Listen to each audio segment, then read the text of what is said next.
ಅತಾ ಭೀಮಾ ನದಿ ಪ್ರವಾಹಕ್ಕೆ ರಾಯಚೂರು ತತ್ತರಿಸಿ ಹೋಗಿದೆ. ಕೃಷ್ಣಾ ನದಿ ತೀರದ ಜಮೀನುಗಳಿಗೆ ನೀರು ನುಗ್ಗಿದೆ.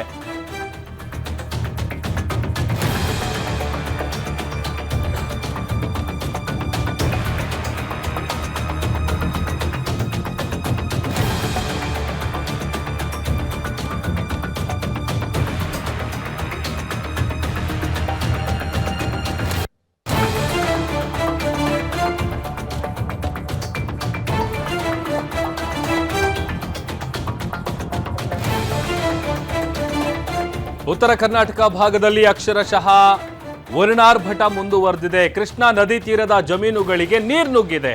ಕಾಡ್ಲೂರು ಬಳಿ ಕೃಷ್ಣಾ ನದಿ ಭೀಮಾ ನದಿ ಸಂಗಮ ಆಗುತ್ತಲ್ಲ, ಭೀಮಾ ನದಿಗೆ ಸುಮಾರು 5 ಲಕ್ಷ ಕ್ಯೂಸೆಕ್ಕು ಅಧಿಕ ನೀರನ್ನ ರಿಲೀಸ್ ಮಾಡಲಾಗಿದೆ. ಈ ಹಿನ್ನೆಲೆ ಕೃಷ್ಣಾ ನದಿಯ ಒಡಲು ತುಂಬಿ ಹರಿತಾ ಇದೆ. ಕೋರ್ವಿಹಾಳ ಗ್ರಾಮದ ಜಮೀನುಗಳೆಲ್ಲವೂ ಕೂಡ ಜಲಾವೃತಗೊಂಡಿದೆ. ಕೃಷ್ಣಾ ನದಿ ತೀರದ ಸುಮಾರು 100ಕ್ಕೂ ಹೆಚ್ಚು ಎಕರೆ ಬೆಳೆ ಹಾನಿಯಾಗಿದೆ.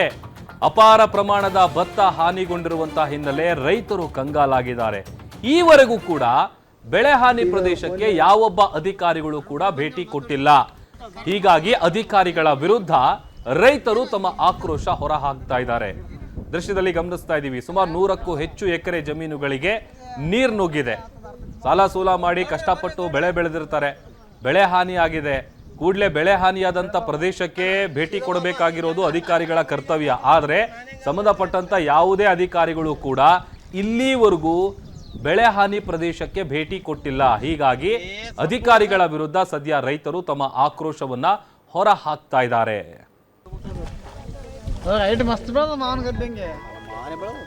ಇನ್ನು ಇದೇ ವಿಚಾರಕ್ಕೆ ಸಂಬಂಧಪಟ್ಟಂತೆ ನಮ್ಮ ಪ್ರತಿನಿಧಿ ಅನಿಲ್ ಕುಮಾರ್ ಆ ಭಾಗದ ರೈತರನ್ನ ಮಾತನಾಡಿಸಿದ್ದಾರೆ. ಏನೆಲ್ಲ ಮಾತನಾಡಿದ್ದಾರೆ ಬನ್ನಿ ನೋಡೋಣ. ಕಳೆದ 3-4 ದಿನಗಳಿಂದ ಅಷ್ಟೇ ಕೂಡ ಏನು ಮಹಾರಾಷ್ಟ್ರದಲ್ಲಿ ಅತಿ ಹೆಚ್ಚು ಮಳೆ ಆದಂತಹ ಹಿನ್ನೆಲೆಯಲ್ಲಿ ಇವತ್ತು ಕೃಷ್ಣಾ ನದಿಗೆ ಮತ್ತೆ ಏನು ಭೀಮಾ ನದಿಯಲ್ಲಿ ಕೂಡ ಅತಿ ಹೆಚ್ಚಿನ ಪ್ರಮಾಣದಲ್ಲಿ ಇವತ್ತು ನೀರು ಹರಿತಾ ಇರುವಂತದ್ದು. ಕೃಷ್ಣಾ ನದಿ ಏನು ಒಂದ್ ಕಡೆ ಇಲ್ಲಿ ರಾಯಚೂರು ತಾಲೂಕಿನಲ್ಲಿ ಹರಿದ್ರೆ ಕೂಡ ಈ ಕಡೆ ಭೀಮಾ ನದಿ ಕೂಡ ರಾಯಚೂರು ತಾಲೂಕಿನ ಕಾಡ್ಲೂರಲ್ಲಿ ಕೃಷ್ಣಾ ನದಿ ಮತ್ತೆ ಭೀಮಾ ನದಿ ಕೂಡ ಸಂಗಮ ಆಗ್ತಾ ಇರುವಂತದ್ದು. ಭೀಮಾ ನದಿಯಲ್ಲಿ ಇವತ್ತು ಮುಂಜಾನೆಯಿಂದ ಕೂಡ 5 ಲಕ್ಷಕ್ಕೂ ಅಧಿಕ ಕ್ಯೂಸೆಸ್ ನೀರು ಬಿಟ್ಟಿರುವಂತಹ ಹಿನ್ನೆಲೆಯಲ್ಲಿ ಇವತ್ತು ಏನು ರಾಯಚೂರು ತಾಲೂಕಿನ ಸಾಕಷ್ಟು ಹಳ್ಳಿಗಳಿಗೆ ಕೂಡ ಒಂದು ಪ್ರವಾಹದ ಭೀತಿ ಎದುರಾದ್ರೆ ಇನ್ನೊಂದು ಕಡೆ ಜಲವೃತ್ತ ಕೂಡ ಆಗಿರುವಂತದ್ದು. ಇವತ್ತು ನಾವು ರಾಯಚೂರು ತಾಲೂಕಿನ ಕೊರಿವಾಳ ಗ್ರಾಮದ ಪಕ್ಕದಲ್ಲಿರುವಂತಹ ಕೃಷ್ಣಾ ನದಿ ತೀರದಲ್ಲಿದ್ದೇವೆ. ಕೃಷ್ಣಾ ನದಿ ತೀರದ ಪಕ್ಕದಲ್ಲಿರುವಂತದ್ದು ನೀವು ತೋರಿಸ್ತಾ ಹೋಗ್ತೀನಿ.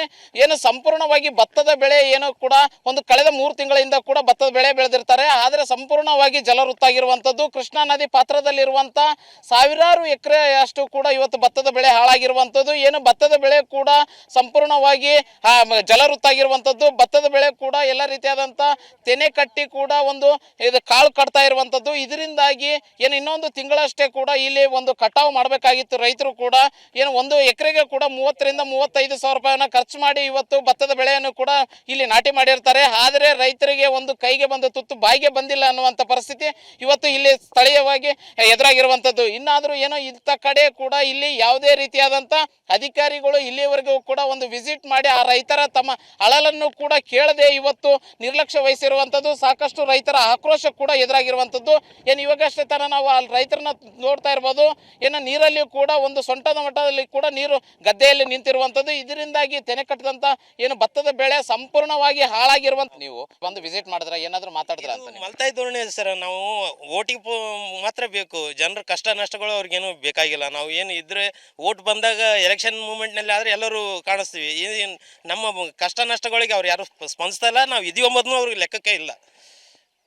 ಇಲ್ಲಿರುವಂಥ ರೈತರ ಮಾತಾಗಿರುವಂಥದ್ದು ಏನು ಇವತ್ತಿನ ಅಧಿಕಾರಿಗಳು ಬರೇ ಕೇವಲ AC ರೂಮಲ್ಲಿ ಕುಂತು ಸಂಬಳ ತಗೊಳ್ಳೋದಕ್ಕಿಂತ ಇಂಥ ರೈತರ ಕಷ್ಟಗಳನ್ನು ಅಳಲನ್ನು ತೋಡ್ಕೊಂಡು ಸ್ಥಳಕ್ಕೆ ಪರಿಶೀಲನೆ ಮಾಡಿ ಭೇಟಿ ನೀಡಿ ಒಂದು ಸರ್ಕಾರಕ್ಕೆ ವರದಿ ನೀಡಿದರೆ ಅಲ್ಪ ಸ್ವಲ್ಪ ಆದರೂ ಕೂಡ ಅಂಥ ರೈತರಿಗೆ ಒಂದು ಅನುಕೂಲ ಆಗುವಂಥ ಒಂದು ಪರಿಹಾರ ಸಿಗುತ್ತೆ ಅನ್ನುವಂಥದ್ದು ರೈತರ ಅಳಲಾಗಿರುವಂಥದ್ದು. Anil Kumar, guarantee news, Raichur.